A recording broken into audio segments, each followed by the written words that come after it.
to be close to $45 billion annually. But critics argue that just doesn't add up. It's campaigns like this one from Beyond Blue that has elevated the awareness of racism. You're not staying there, right?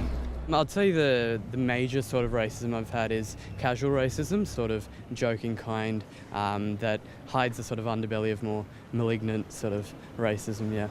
An underbelly that Dr. Emmanuel Elias from Deakin University has been examining for the past 3 years. We define racial discrimination as unfair treatment of people based on their race, ethnicity, and country of origin over a given period of time and in particular settings.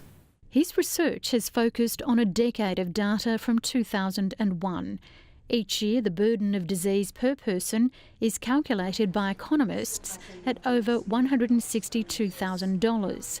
Dr. Elias has focused on the financial costs of depression, anxiety, post-traumatic stress disorder and psychological disorders. And according to his estimates, racism costs the Australian economy $44.9 billion per annum.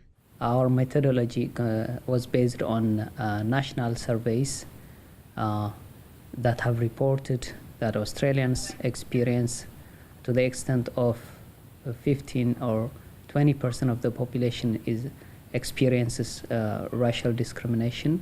But critics have been quick to respond. I'm sure that there are costs of discrimination, whether it's on the basis of race or gender or sexuality or any other characteristics.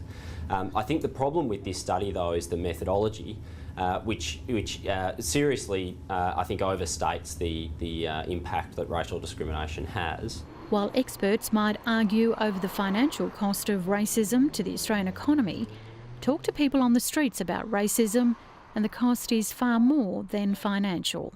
I feel there is a lot of racism on the streets still. It's supposed to be a multicultural country, but the racism also extends through that multiculturalism too. Malandiri McCarthy, SBS World News.